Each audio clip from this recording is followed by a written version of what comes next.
Olá, está começando o Segurança em Foco, o programa da TV Mar, canal 25 e 525 da NET, que analisa a segurança pública e privada de Alagoas, do Brasil e do mundo. Hoje o tema da nossa conversa será a segurança pública em tempos de pandemia. E os nossos convidados de hoje são o advogado criminalista, secretário-geral da OAB e professor universitário Leonardo Moraes e o delegado de Polícia Civil, vice-presidente da Associação dos Delegados de Polícia de Alagoas, Dr. Igor Diego. Com eles, iremos conhecer o que já mudou durante a pandemia e o que eles preveem de mudança no tempo pós-pandemia. E muito mais assuntos relacionados a esses novos tempos de coronavírus. Eles já estão aqui no estúdio e você não sai daí porque o Segurança em Foco já está no ar.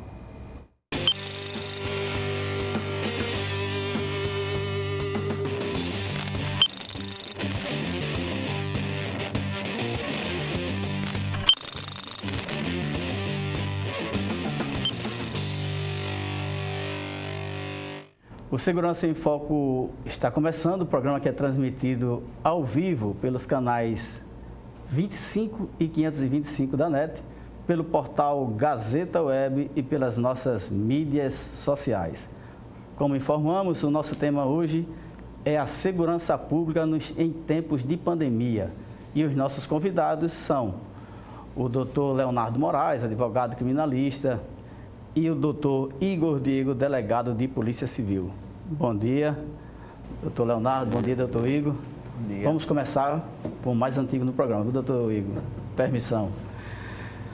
Doutor Leonardo Moraes, a Covid veio para mudar os procedimentos, revolucionar e mudar comportamentos, comportamento humano e comportamento do mundo como um todo? Bom dia, doutor Flávio, agradecer pela oportunidade, doutor Igor, que é um prazer também estar com você aqui no programa. A impressão que eu tenho, até já falei isso outras vezes, é que a gente conseguiu antecipar nesses últimos 3 meses, 10 ou 15 anos de uma grande evolução tecnológica. Antigamente a gente era acostumado sempre aos contatos pessoais, às grandes aglomerações, os tribunais, os órgãos públicos, a polícia era acostumada a ser formada por grandes estruturas, que geravam gastos de energia, gasto com pessoal, gasto com limpeza, manutenção caríssima e milionária, que trazia, assim, alguns problemas de ordem econômica para você gerir pessoas e uma grande estrutura como essa. E o que se percebe hoje, após Covid, que é um infeliz fato, a toda a humanidade, é que existe uma grande revolução que vai ser feita, que já está acontecendo hoje e que vai ser implementada possivelmente nos próximos meses ou próximos anos. Eu estava conversando, por exemplo, com o doutor Igor, antes de começar, que se pensa hoje em fazer depoimentos não só na justiça, mas também se ventila na própria polícia mediante videoconferência. Então, imagine que a polícia vai fazer uma oitiva de várias pessoas, um inquérito policial de grande complexidade. Quando você intima as pessoas, não significa que ela possa estar presente no dia que foi marcado. Aí você tem que adiar, reagendar, você pode notificar a pessoa, ter dificuldades em conseguir localizá-la. Quando você pensa no aspecto tecnológico, você pode primeiro fazer uma intimação através do telefone celular. Por WhatsApp, você certifica que a pessoa foi notificada ou que ela foi intimada. Segundo, você consegue fazer um depoimento de uma testemunha, de uma vítima, por exemplo, que está morando na Paraíba, em São Paulo ou até em outro país, com a mesma qualidade. Basta que você escolha um sistema de videoconferência, que tenha gravações em tempo real, de modo que você consegue colocar no papel, no documento, documentar, seja em áudio, vídeo, seja no documento com a gravação, aquilo que a pessoa efetivamente disse. Então, é muito mais barato, não só para a polícia, por exemplo, como também para o próprio cidadão, que não vai ter a obrigação de se deslocar, enfim, de perder um tempo grande para depois retomar os seus serviços diários. Então, se pensa nisso.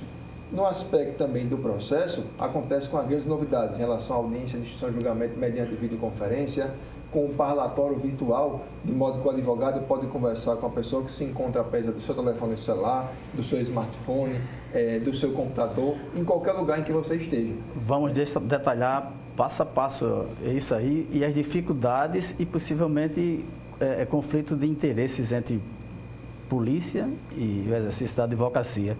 Mas é isso mesmo, né? A tecnologia está aí, tem que ser aproveitada. Doutor Igor.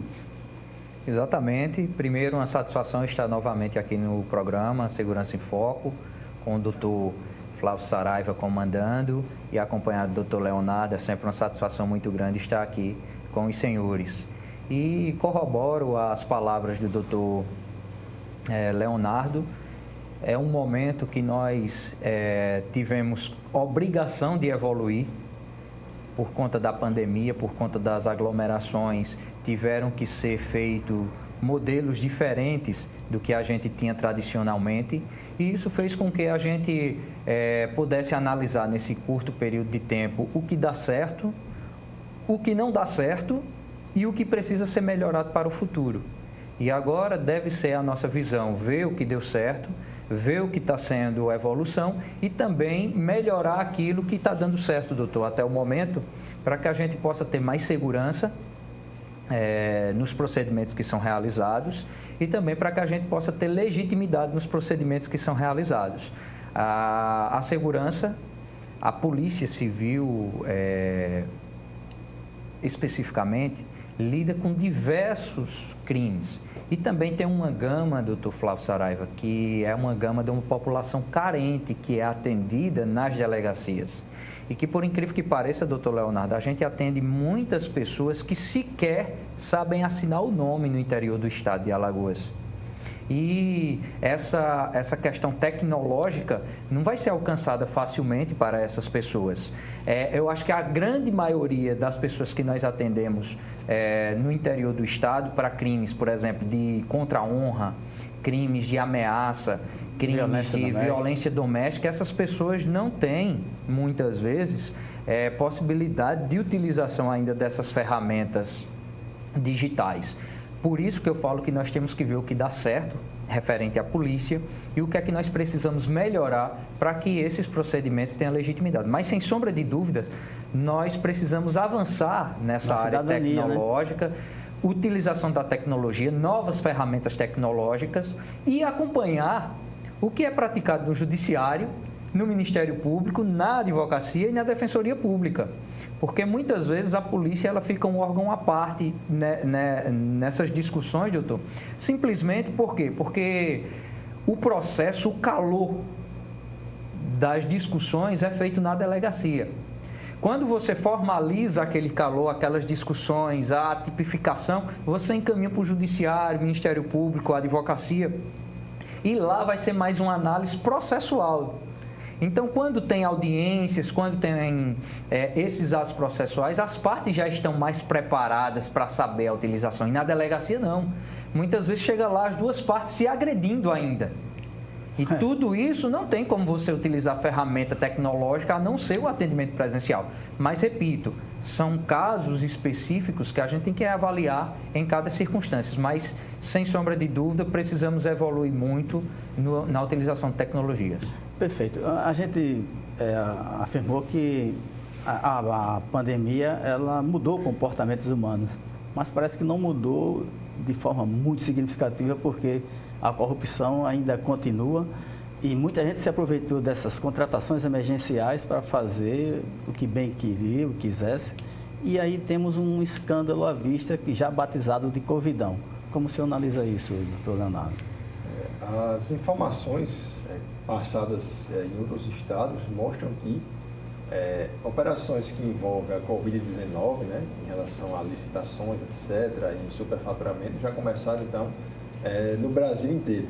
Se não me engano, a última operação aconteceu no Amazonas, que foi até objeto de mandado de busca e apreensão o governador atual daquele estado, aconteceu no Rio de Janeiro, aconteceu também, se não me engano, na Paraíba.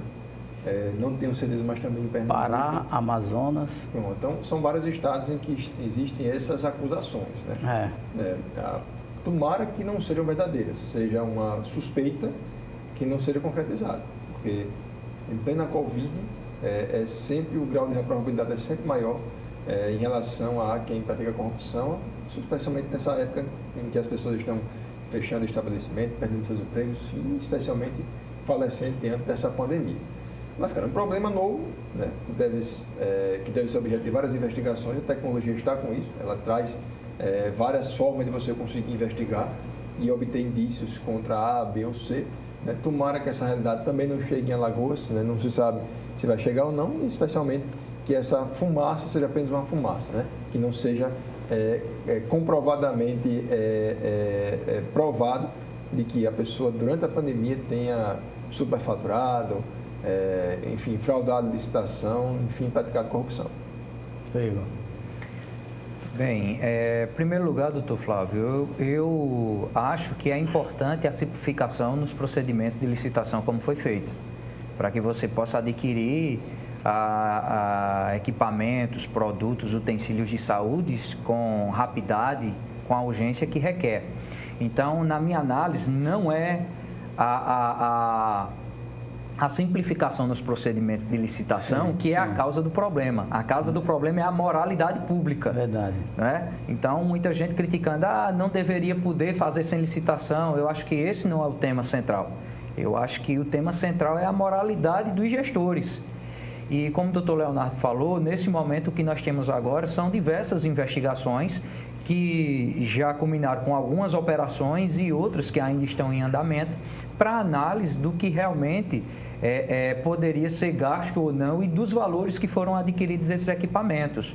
Nós temos um país com 26 estados e o Distrito Federal, onde os valores de compra de equipamentos de respiradores são completamente distintos um do outro. Então, tem que ser investigado caso a caso. Muitas vezes o valor de um respirador que foi comprado em determinado estado é 4 vezes maior do que o que foi comprado em outro estado, sendo produtos semelhantes.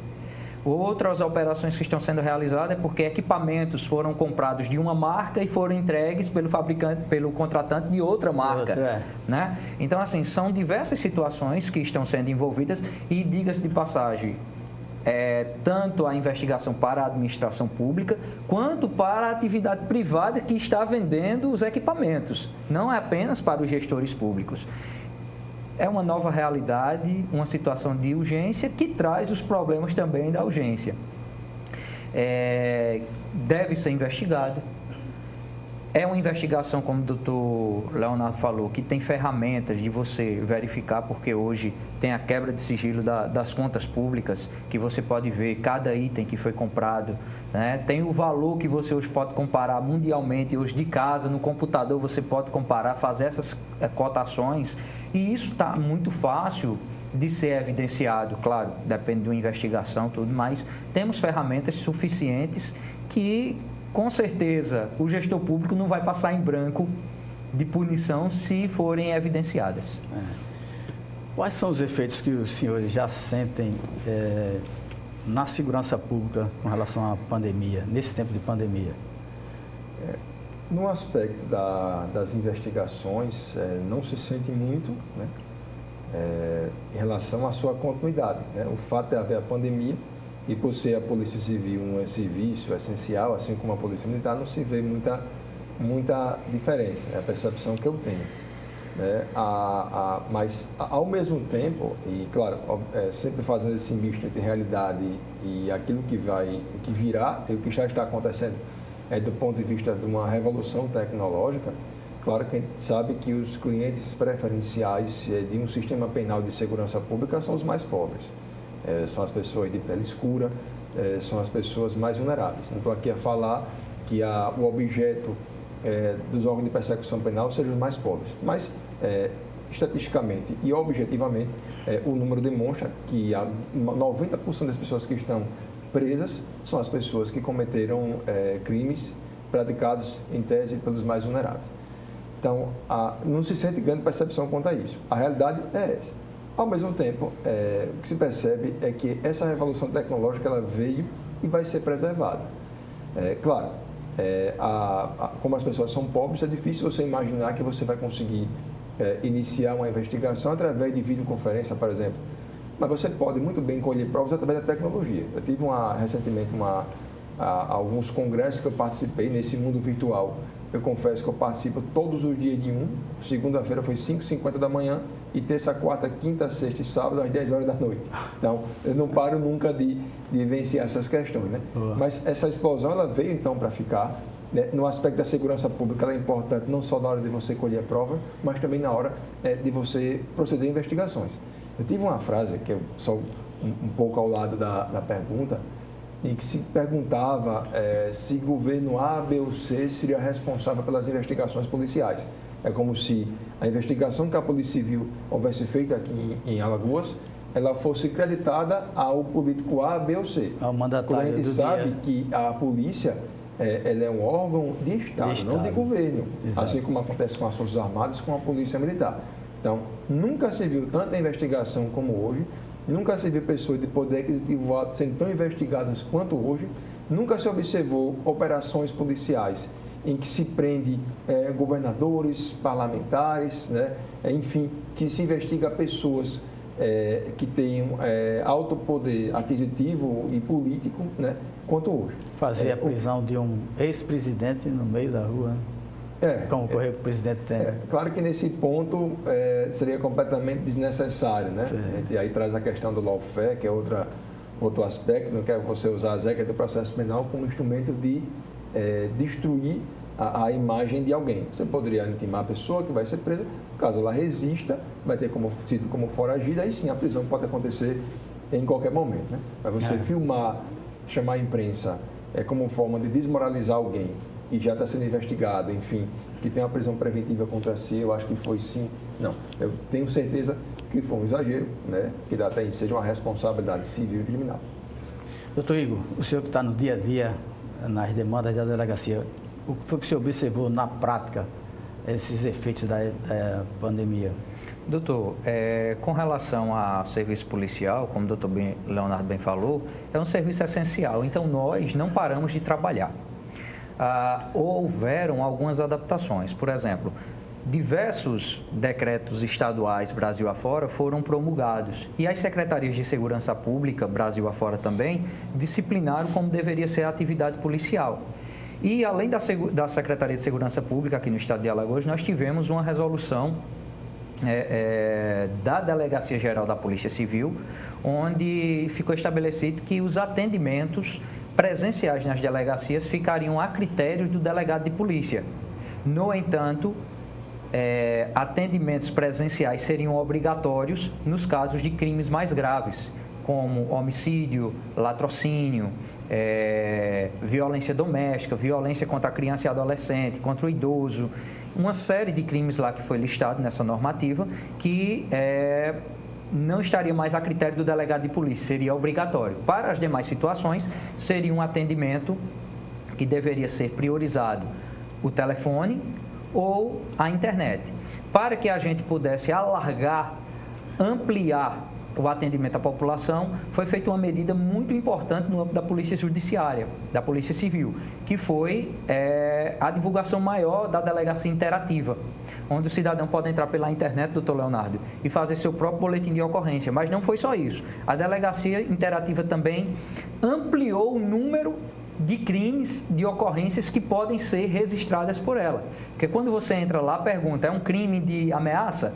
É um crime contra a honra? E você vai sendo direcionado para preencher um cadastro e depois relatar o fato.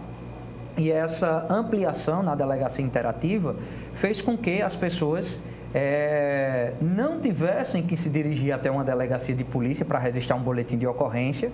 Isso evita a aglomeração de pessoas e dá um conforto maior para o cidadão que não precisa sair da sua casa para ter um boletim de ocorrência. Então, isso foi um ponto já muito positivo no atendimento diário da Polícia Judiciária. Nós recebemos diversas pessoas lá que também não tinham, sabia sequer fazer um boletim de ocorrência pela internet ou por telefone. Então, essas pessoas, a gente, na medida do possível, atendeu. Mas essa medida de atendimento à população, houve restrição, mas não houve restrição nas investigações de crimes em si, tá certo? Os policiais continuaram trabalhando normalmente. O que nós tivemos foi uma queda no efetivo, porque algumas pessoas, alguns policiais, sentindo os sintomas da Covid, tiveram que se afastar. E nós sabemos que nas delegacias, quando você pulveriza todos os policiais, fica um número reduzido nas delegacias. E quando você tira 3, 4 policiais ali de uma única delegacia, o efetivo diminui bastante. Mas, na medida do possível, as investigações continuaram, sobretudo para esses crimes mais graves. Tivemos um aumento nos crimes de violência doméstica. Essa fase de reclusão das pessoas em casa aumentou a violência doméstica, então nós tivemos muitas situações de flagrantes envolvendo ameaças, lesões corporais, crimes contra a honra em âmbito doméstico, e a Polícia Civil atendeu e vem atendendo essas situações de flagrantes, porque as situações de flagrantes são urgentes. Crimes de Maria da Penha, ainda que seja uma ameaça, deve ser elaborado um auto de prisão em flagrante e não um termo circunstanciado de ocorrência. Então, nós fizemos, na medida do possível, todos esses atendimentos. Então, serviço essencial continuou e até melhorou em algumas situações, porque atendimentos que antes eram desnecessários, mas que é necessário você atender a população para saber qual é o problema, porque muitas vezes, doutor, a população procura a delegacia para resolver um problema dela, mas não é um problema efetivamente criminal. Não é um problema criminal, mas você tem que ter aquela disponibilidade para atender esse público e orientar, olha, procura a Defensoria Pública, procura o Ministério Público, procura o próprio Judiciário. E essa demanda, ela reduziu bastante agora na delegacia por conta dessas medidas. Então, eu achei muito importante porque o tempo ficou melhor para que a gente pudesse efetivamente fazer as investigações. Nós temos aí uma demanda reprimida com relação à violência doméstica, né? Porque há esse isolamento social, as famílias todas juntas, e é lógico que, como o senhor falou, vocês estão atendendo, mas acredito que existe uma demanda reprimida com relação à violência doméstica. O senhor tem acompanhado isso, doutor Leonardo? Eu, como advogado, recebi alguns casos que envolvem violência doméstica, não são muitos, né? Para mim, né, como advogado da minha casa, tem feito bem danado, né? Para outras pessoas, eu acho que esse contato tem sido extremamente não proveitoso. Nós temos na OAB uma comissão da mulher advogada e especial da mulher advogada que trata dessas questões. Inclusive, diante desse aumento, foi feita uma campanha com a participação da Polícia Civil, da OAB, do Tribunal de Justiça, do Ministério Público, né, para que se conseguisse reduzir o número de comportamentos que vêm a afetar a mulher em situação de vulnerabilidade. É triste isso, mas é uma realidade, né? Infelizmente é um dado, né? Está acontecendo, está aumentando diante desse problema, dessa pandemia. Enfim, tomara que esses números efetivamente reduzam, né? Que a Polícia Civil exerça o seu trabalho, a defesa, enfim, e que a gente consiga aí chegar a números a níveis suportáveis. Mas hoje é absurdo, né? Você imaginar que a pandemia leve ao aumento da violência doméstica. A proximidade de trazer violência. Doutor Igor, nós vivemos num mundo de disrupção, que uma tecnologia é ultrapassada com poucos meses. Né? Como é que o senhor projeta esse cenário de emprego, de tecnologias avançadas na ambientação da Polícia Civil, que é uma instituição bastante conservadora? Doutor Flávio, no ano de 2019, ano passado, eu estava como delegado regional de Arapiraca e a Delegacia Geral começou a implantar o sistema de procedimentos policiais eletrônicos, que é o PPE, do Sinesp. E esse sistema, ele é um sistema hoje nacional e que já foi implantado por diversos estados. E Alagoas foi um dos pioneiros na implantação desse sistema. Então, esse sistema ele é muito importante, por quê? Porque hoje, todo ato que você realiza no inquérito policial, ele é eletrônico. Então, significa que se eu estiver aqui, eu posso acessar eletronicamente esse inquérito policial, posso realizar despachos, posso determinar a elaboração de um auto de prisão em flagrante, a elaboração de um termo circunstancial de ocorrência.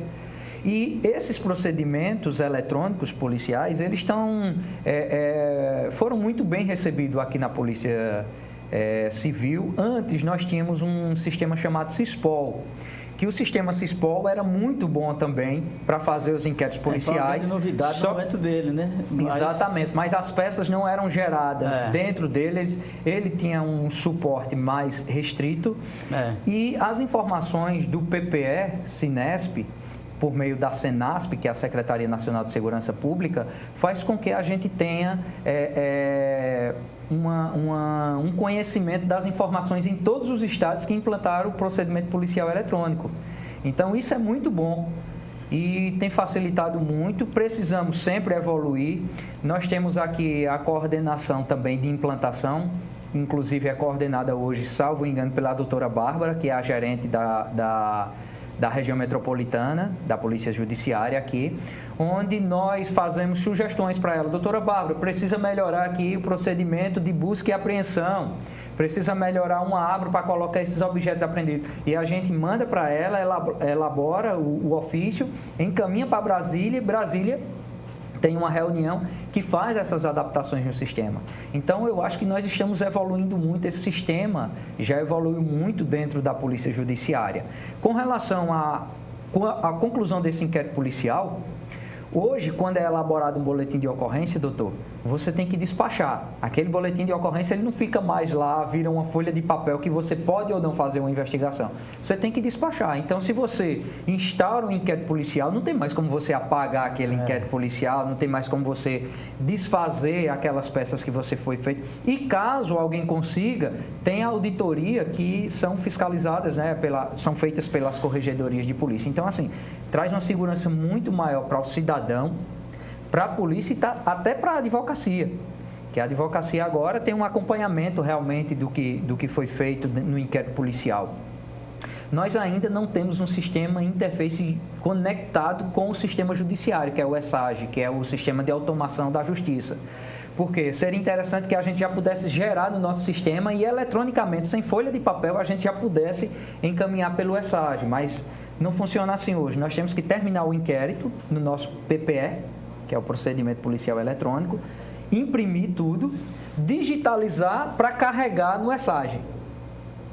E isso precisa ser aprimorado no futuro. Mas eu vejo como um avanço muito grande. Outra coisa, doutor, na gestão policial em si, tanto de uma delegacia em relação à outra, como comunicação das delegacias em relação à gerência, nós hoje temos um sistema que é estadual dos servidores públicos, que é o SEI. Né? Que esse sistema ele é a comunicação de processos administrativos internos entre diversos órgãos de administração pública, e a polícia hoje gera diversos ofícios da delegacia A para a delegacia B, da delegacia A para a delegacia geral, já eletronicamente. Então, eu vejo isso como um grande avanço. E eu vou contar uma situação interessante aqui, como isso melhora os custos para a segurança pública, para a delegacia geral. Antes, eu estava, por exemplo, de plantão na delegacia de União dos Palmares. Então, nós faríamos 4, 5, 6 flagrantes. E no dia seguinte, quando terminasse aquele plantão, os policiais deveriam se deslocar com a viatura até a cidade do plantão judiciário para entregar fisicamente os procedimentos. Então, o policial teria que sair de União dos Palmares para entregar os procedimentos de flagrante fisicamente na delegacia de Maragogi, ou no judiciário de Maragogi, onde era a sede do plantão naquele final de semana. Então, isso era um absurdo. E hoje, graças a Deus, ao sistema de automação da justiça, nós conseguimos fazer isso eletronicamente e economizamos tempo, economizamos dinheiro, e esse é o futuro da Polícia Civil.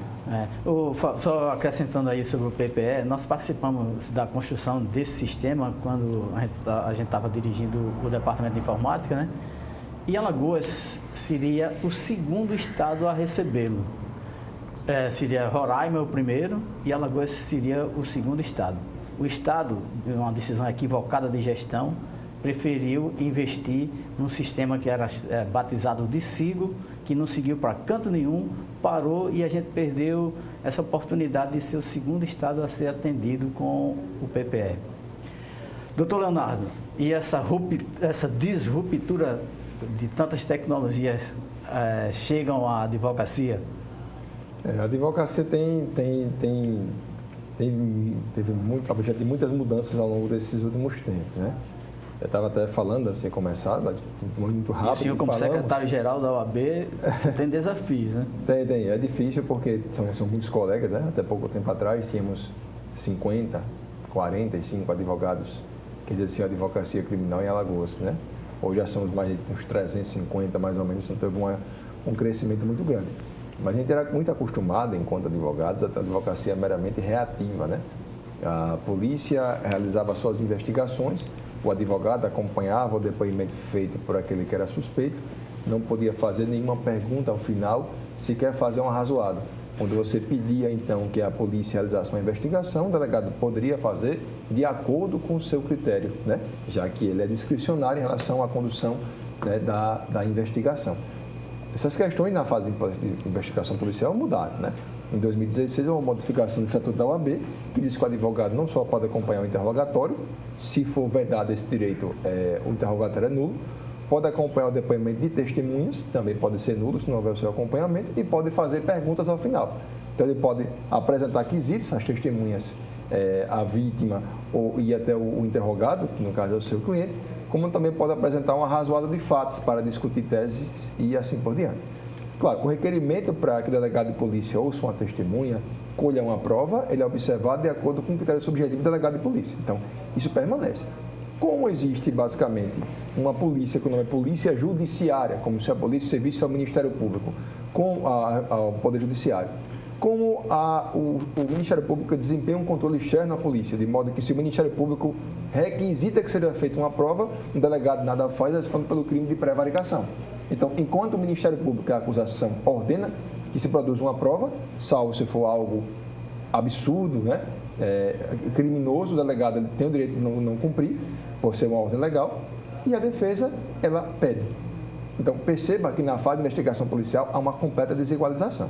Claro, o delegado de polícia ele tem imparcialidade, né? Ele não está a serviço de ninguém, somente para descobrir como o fato aconteceu. Mas provas para a defesa são importantes. Daí surgiu hoje mais massificado, já vinha sendo praticado há muitos anos pelas grandes bancas, a questão da investigação defensiva, né? Que o advogado desempenha essa investigação em seu escritório, agindo efetivamente como investigador. Claro, observando os limites que a lei estabelece, né? O compromisso ético, a não coação, a cadeia de custódia da prova, para que evite com que o advogado saia da função de advogado e passe a ser suspeito amanhã por obstrução de justiça. Então, isso é um ponto que vem a ser modificado. A outra diz respeito às audiências que devem acontecer. A gente conversava antes, né, de que hoje o escritório da advocacia ele tem que ser formado em tese, né, com a recepção, né, numa sala de reunião para que você possa discutir as teses com as pessoas que lhe procurarem, e também deve ter presente uma sala de audiências, não só para que você venha acolher o depoimento, mas para que você possa efetivamente realizar uma audiência de instrução de julgamento. As testemunhas que você vier rolar estarão no seu escritório, serão ouvidas pelo sistema de videoconferência, e o interessante é que nesse sistema não haja, que você consiga fazer com que aquele ambiente virtual mais se aproxime do ambiente presencial. Ou seja, colocar um telão maior, uma televisão, um cabo HDMI, câmeras, né? É um sistema de som interessante. Aí vem um aspecto econômico que é muito difícil, porque como é que você vai exigir da advocacia, com tanta tecnologia, algo que é extremamente dispendioso, quando nós sabemos que o mercado ele deu uma reduzida muito grande no aspecto econômico, a quantidade de colegas. Nós temos hoje em Alagoas mais que 18 mil advogados. Temos sugestão. Já temos sugestão. A OAB fazia essas salas de audiência. Pronto, isso os home office. Home office não, né? Os escritórios eletrônicos lá, as cabines. OAB Office, né? Isso. OAB Office. Não, inclusive o OAB Office, ele já existe na sede da ordem, né? Existe. Existe na sede, mas tem que ser aumentado. Eu acho que o desafio aí é você criar um padrão de como, até não sei se a regulação é devida ou indevida, mas o escritório ele tem essa ambientação, e essa ambientação autorizada, ou fiscalizada ou regulada pela OAB, com os equipamentos mínimos, né, para que sirvam ao seu fim. Essa explosão, né, provocada por essa infeliz desgraça que é a pandemia, ela veio de forma muito rápida. Perceba, a gente estava conversando antes de começar o programa que nós temos um índice hoje de inadimplência na ordem de 60%. Inadimplência. Em momentos antes da pandemia, tínhamos um número de cerca de 40%, 43% de inadimplência. Então, sempre se aproximou de 50% de inadimplência. Com a pandemia, esse número aumentou. Significa que os custos são muito altos, o gasto ele é muito elevado e a arrecadação é menor. Temos vários colaboradores que estão há muitos anos na OAB. Essas pessoas precisam ser valorizadas, precisam ser capacitadas. Então, temos um problema, uma demanda tecnológica que é muito grande e uma arrecadação que é muito pequena. Além disso, como é que foi feita a estrutura para que você desenvolvesse a advocacia em Alagoas? A OAB, ela criou o OAB Office, na gestão da Marinella e do Nivaldo Barbosa, que na época era presidente da Caixa de Assistência, né?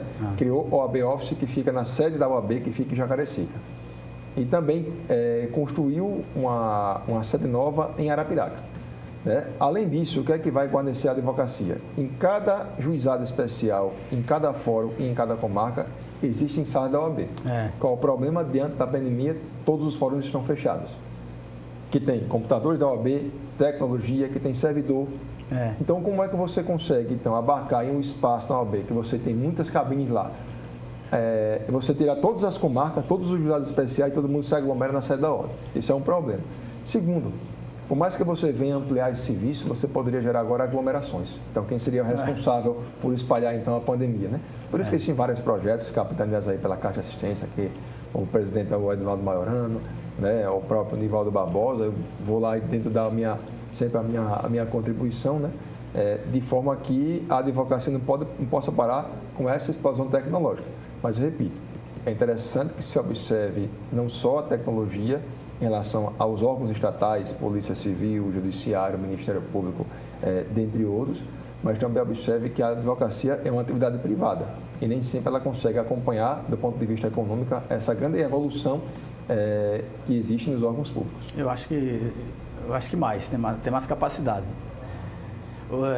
Doutor Igor, carta precatória, vai haver uma modificação tamanho disso, porque essa coisa de o delegado expedir uma carta precatória para o colega que está em outro município aqui no estado ou para outros estados e aí esperar você manda uma aquisitação, né, os quesitos para preenchimento e volta mais das vezes com muito tempo, nem volta, não é respondido. Isso vai ser transformado com essa... Acredito que sim, doutor. Acredito que sim, é uma transformação muito boa. Eu acho que, assim, quem está sendo investigado por um inquérito policial, quanto mais rápido você conseguir concluir aquele inquérito policial com ou sem indiciamento, é melhor para o investigado. Porque ele vai poder se defender mais rápido, ele vai poder terminar aquela situação que ele está respondendo mais rápido. Então, as cartas precatórias, elas, como o senhor falou, muitas vezes nem voltam. Porque como os órgãos públicos, delegacias de polícia já estão com sobrecarga muito grande de serviço, quando vem um serviço de outra delegacia para você ouvir uma pessoa, né, dificilmente vai parar o serviço da sua delegacia para fazer. Não era o que era para acontecer, mas a gente está falando no mundo real. E aí o que é que acontece? Essas tecnologias, sem sombra de dúvida, agora vão ajudar muito. E hoje, na prática, quando você quer terminar um inquérito policial mais rápido ou a prova é muito importante, o que é que se faz? O próprio delegado de polícia já se desloca com o escrivão e com o agente de polícia e já vai até a determinada cidade, intima a pessoa, obviamente, para a delegacia e naquela cidade já faz a oitiva e é muito mais rápido do que você ficar esperando. Porque, às vezes, doutor, os depoimentos das pessoas são a base da investigação. A prova testemunhal em muitos crimes da Polícia Civil são a base que vai fazer você optar pelo indiciamento ou não. Por exemplo, vou citar um exemplo aqui ao senhor. Eu estava como delegado de Porto de Pedra, em Paraíso, Porto de Pedra. E aí teve uma situação lá de um serviço de bug que o pessoal contrata em um receptivo e foi passear. E aí, o que é que aconteceu? Uma família do Rio de Janeiro, uma mãe e 2 filhos, uma filha e um filho, a senhora já idosa e os filhos por volta de 25 a 30 anos, passeando no bug, o bug bateu de frente com um caminhão. Ele perdeu o controle, bateu no poste e bateu no caminhão. E aí o que é que aconteceu? A senhora ficou internada aqui com lesões graves durante 30 dias e a família dela retornou para o Rio de Janeiro, porque não tinha condições de ficar aqui. Quando ela retornou para o Rio de Janeiro, depois de muito tempo, eu cheguei na cidade, estava o inquérito parado lá por 2 anos. E aí eu pergunto ao senhor, como é que nós vamos fazer? Mandar uma carta precatória para o Rio de Janeiro, para a delegacia do Rio de Janeiro e ouvir essas pessoas por conta de um acidente de trânsito, assim, na visão policial, muito mais difícil. Então, é muito mais fácil você ter essa tecnologia. Como eu falei, tem que ter procedimentos que possam trazer legitimidade para evitar coação, né? Para você ter uma realidade do que realmente aconteceu, doutor. Isso é muito importante para a advocacia e eu, enquanto delegado, eu tenho muito cuidado com isso, doutor, porque eu fui advogado 4 anos e sei o quanto é importante você fazer um procedimento legítimo para que seu trabalho depois não seja todo desmanchado, né? E também a credibilidade do serviço seja posta em xeque. Então, eu tenho muito cuidado por ter essa visão da advocacia e as cartas precatórias acho que devem ter um fim, na medida do possível, com essa implantação de tecnologia de fazer oitivas virtuais. Mas se o senhor notificasse o delegado do Rio de Janeiro e que trouxesse essa pessoa de interesse do seu inquérito para uma ambientação virtual e o senhor fazer essa inquirição, essa oitiva... Seria interessante, mas assim, mais interessante ainda é como o doutor Leonardo falou, é eu ter esse contato direto com ela, ter esse contato daqui da delegacia, eu ter esse contato direto com ela e ela da casa dela poder, por meio de um telefone, de uma chamada de vídeo, onde nós tivéssemos um sistema que gravasse, como o doutor Leonardo falasse, eu diretamente já fazer essa inquirição. Exato. Então não precisava a autoridade de lá deslocar a equipe, primeiro para encontrar o endereço dela, depois para intimar, para aguardar ela ir para a delegacia, veja a morosidade. Então, assim, por isso que eu acho que deve ser o esse fim modelo é melhor, da carta precatória. Então, diretamente, nós já temos esse contato com ela. E aí ela vai dizer, olha, doutor, na verdade, essa pergunta, mas não aconteceu assim, aconteceu daquela maneira. É até melhor você que está conduzindo o inquérito policial poder fazer as perguntas. Eu acho que na carta precatória é uma coisa muito seca, você não pega informações que surgem ali, né?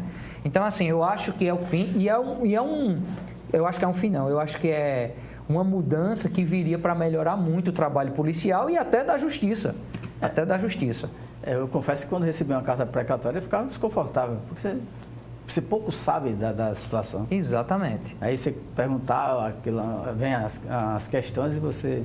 Só responder é um trabalho muito... E na carta precatória, doutor, acrescenta. Vem a carta precatória com um resumozinho dos fatos, né? Você não tem conhecimento do objeto do inquérito policial. Então, às vezes, você coloca ali, quando o delegado recepciona, diz, mas isso aqui não vai resolver meu problema, então a pessoa precisa ser ouvida novamente.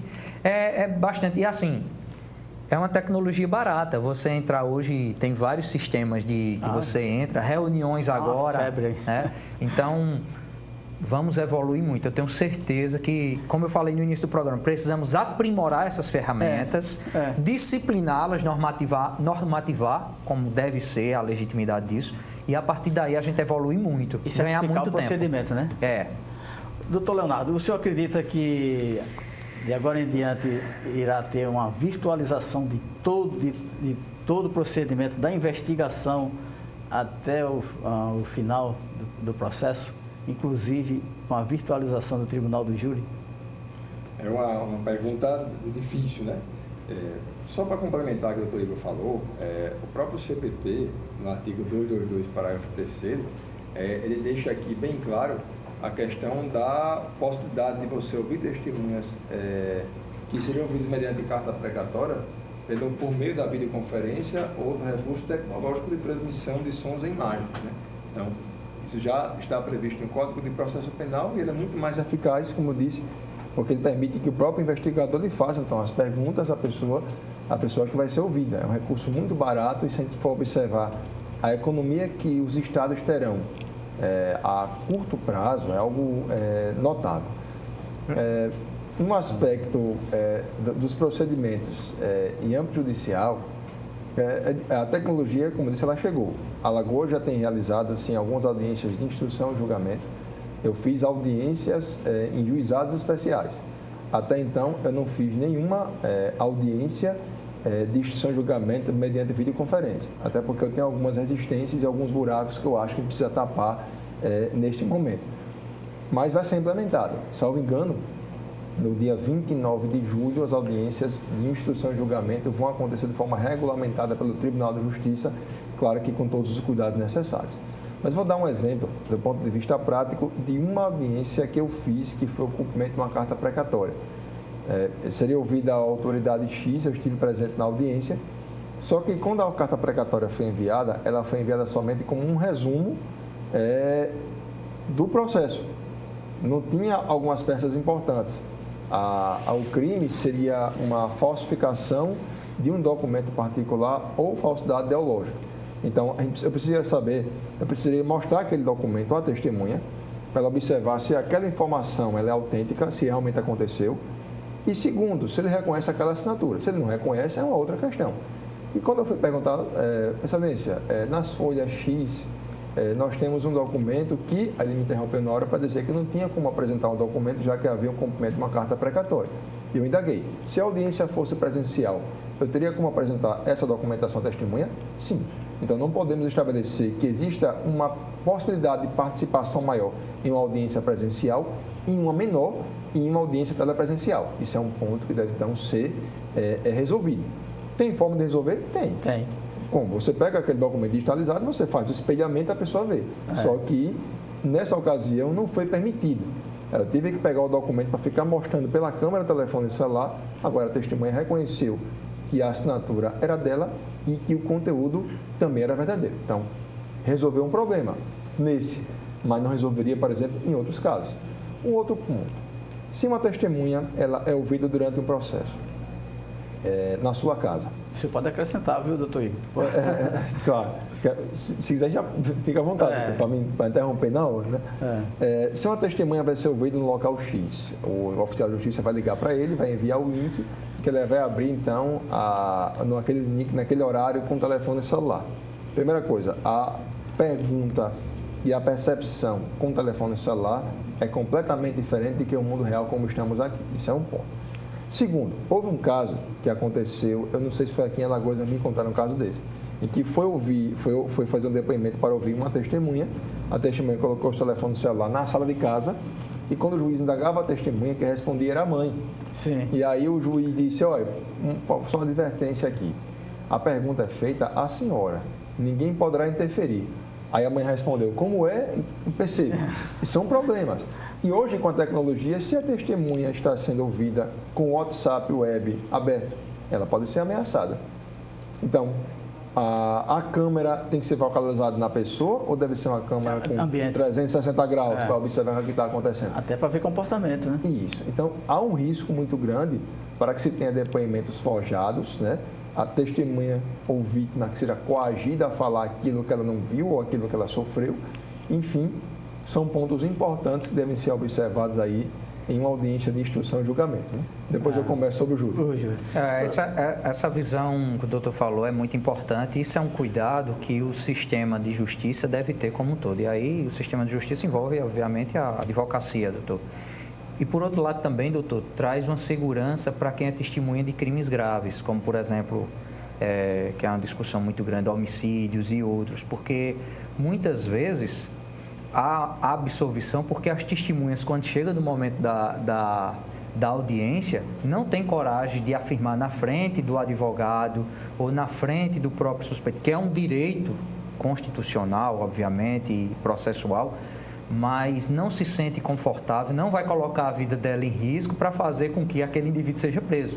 Então, muitas vezes, acaba mudando o próprio depoimento ou dizendo que não viu, que se confundiu. E com o sistema de câmara, onde ela possa ter uma segurança maior de que está falando, mas que não está na presença do suspeito, presencialmente, nem do advogado, ela vai se sentir também mais confortável para dizer isso. Isso é uma visão que eu tenho enquanto delegado de polícia, né? Porque nós temos diversas situações, doutor, que lamentavelmente diz assim, doutor, aconteceu assim, assim, assim, mas eu não boto isso no papel de jeito nenhum. Acontece muito. Né? Então, a pergunta que eu faço na verdade, não é nem uma pergunta, é uma situação que a gente tem que resolver no futuro. O que mais vale é o que realmente aconteceu ou é meramente a verdade processual? Porque fazer justiça é fazer justiça com a verdade processual ou é fazer justiça com o que realmente aconteceu? Porque hoje nós temos e caminhamos, e a advocacia bate firme em cima disso, de uma verdade meramente processual, muitas vezes. Meramente, não vou usar essa palavra meramente, mas uma prevalência no que está no processo, obviamente, porque você consegue se defender de tudo que está ali dentro. Mas muitas vezes a gente sabe que a população não afirma, doutor, um caso de homicídio, que não tem relação com ela, que não é um familiar, ela apenas presenciou o homicídio. Ela vai dizer, olha, o que é que vai trazer de bom para a minha vida eu testemunhar que viu um homicídio? Que quem matou foi fulano A. Então, não tem. E esse sistema de ela estar num ambiente, não que seja necessariamente a casa dela, mas num ambiente em que ela não esteja presencialmente com o suspeito, presencialmente com o advogado, ela se sente muito mais segura para falar, que é um ambiente de telefone, como o doutor falou, que é completamente diferente. Porque quando você está falando no telefone, ainda que você esteja vendo as pessoas, você está falando ao telefone, você não está presencialmente. Então, isso também traz esse lado que eu observo enquanto delegado de polícia. É por isso que nós precisamos amadurecer muito essas discussões e ver o que realmente... Inevitavelmente, doutor, o que eu tenho visto é o seguinte, cada vez mais saímos de um sistema de ditadura para um sistema de garantias de direitos individuais. E esse sistema de direitos individuais, independentemente do contexto que tem, ele tem sido ampliado muito e muito e muito. Então, tudo que for para favorecer a defesa da pessoa, para garantir a dignidade da pessoa humana, para garantir o direito da presunção de inocência, as decisões judiciais dos tribunais como um todo estão sendo sempre nesse aspecto, doutor. Entendeu?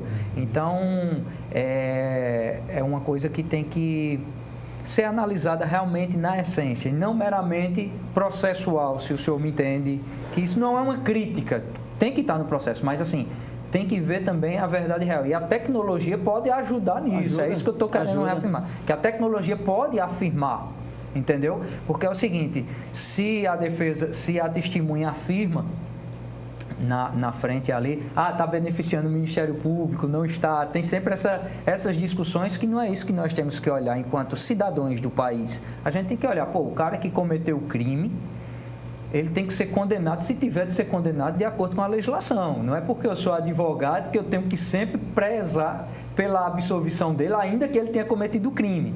A não ser que tenha extinção de punibilidade, tenha provas ilegais, tenha essa série de coisas. Eu não estou falando disso, eu estou falando do contexto de realidade, com tudo perfeito, e que a testemunha chega lá e simplesmente desdiz o que ela disse, porque está na presença do suspeito, na presença do advogado, doutor. E isso realmente em delegacia é muito evidente, essa situação. A gente poderia evoluir essa tecnologia até para o reconhecimento? Primeiro que podemos estabelecer aqui, a primeira vez, uma divergência acerca do foco, né? Nós temos aí várias teses que são escritas que falam sobre o manto da verdade real, né? E a verdade real, quando ele passa para as origens, ele tem sempre o sistema inquisitivo, em que há uma concentração de atos. Da mesma forma, doutor Igor, já teve casos esse é o ponto, é o contraponto, que tivemos casos em que existe, claro, é possível uma testemunha que ela não se sinta à vontade de confirmar a sua versão perante o juiz daquilo que ele falou para o delegado de polícia. Há casos também de depoimentos em que a pessoa disse, eu não falei aquilo perante a autoridade policial. Eu não disse isso. Eu pergunto, quando a senhora depois, a senhora estava acompanhada por alguém? Não. É uma faculdade, não é um direito, né? Mas não um dever, é uma faculdade. Sim, mas quando a senhora prestou o depoimento, a senhora recebeu a cópia do depoimento que a senhora prestou? Não, recebi. Quando a senhora falou, a senhora teve a vontade de ler aquilo que a senhora efetivamente disse? Não, nem li e simplesmente entregaram para chegar a escrever, mas eu não falei isso. Então, assim, existe, às vezes, alguns pontos que precisam ser resolvidos. Eu acho que até uma inquirição feita pelo sistema de áudio e vídeo resolveria isso tudo. Em vez de ficar com papel, porque com papel a pessoa diz, você coloca no papel aquilo que você acha que a pessoa disse e não aquilo que ela disse efetivamente. Às vezes uma palavra, ela muda completamente o contexto, especialmente para quem vai ler. Então, é isso. Até a gente fez um requerimento do delegado de polícia para que pudesse adquirir os equipamentos para fazer o depoimento por áudio e vídeo, especialmente por questão de agilidade. Acho que é muito mais rápido, especialmente na central de flagrantes. Imagine uma guarnição policial que chega com alguém que acabou de ser preso. Você conseguir liberar a guarnição muito mais rapidamente. Muitas vezes, pela quantidade de flagrantes que chega, ela fica a noite inteira, né, esperando para ser ouvida e a rua fica desprotegida. Importante, doutor, só lhe interrompendo, que a Polícia Civil já tem implantado em algumas delegacias, obviamente mais pela gestão individual do delegado do que por uma questão institucional, mas sobretudo para interrogatórios, né, do suspeito. A delegacia de Arapiraca de homicídios, quando eu estive lá, foi feita a implantação de todo um sistema e hoje todos os interrogatórios, pelo menos todos os interrogatórios estavam sendo feitos já no sistema de áudio e vídeo, onde apenas imprimia para ele assinar, né, como é o judiciário, para ele assinar e encaminhava, e realmente era muito mais fidedigno do que essa situação. E muitas vezes o que é que acontece? Você colhe um depoimento, doutor, de uma pessoa esclarecida. Então, ela diz com muito mais clareza o que ela quer dizer do que uma pessoa que já vai com medo de falar. Então, ela diz uma coisa, depois diz que não disse, depois... Então, isso agora tem que preservar a legalidade do ato.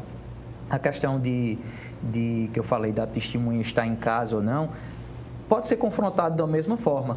Mas aí o receio dela de falar a verdade vai ser diminuído. Não que ela vai dizer, eu não disse isso. Eu não disse isso, não. Se disser que eu disse isso, eu não disse. Ela vai permanecer com a mesma posição dela. Mas aí o medo dela, o receio, eu acredito que pode diminuir. Desculpa lhe atrapalhar, não, só para explicar então, que a Polícia Civil já está implantando em algumas situações essa situação. Também, que envolve crimes praticados contra adolescentes, menores. Exatamente, contra criança e adolescente. Isso. Já tem até um tempo que a gente já percebeu que tem realmente... Doutora Bárbara foi quem implantou.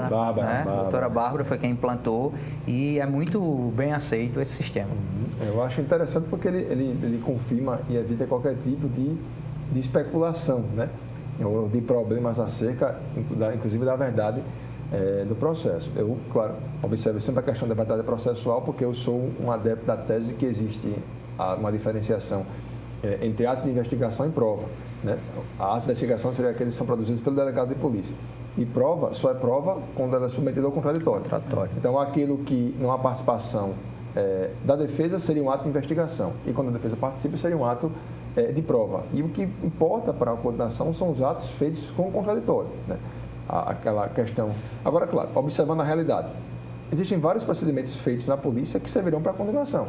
É só pensar em interceptação telefônica, busca e apreensão que é realizada, quebra de sigilo telefônico, tudo isso aí feito durante a fase de investigação. E pode servir sim para a condenação, já que há o contraditório postergado, né?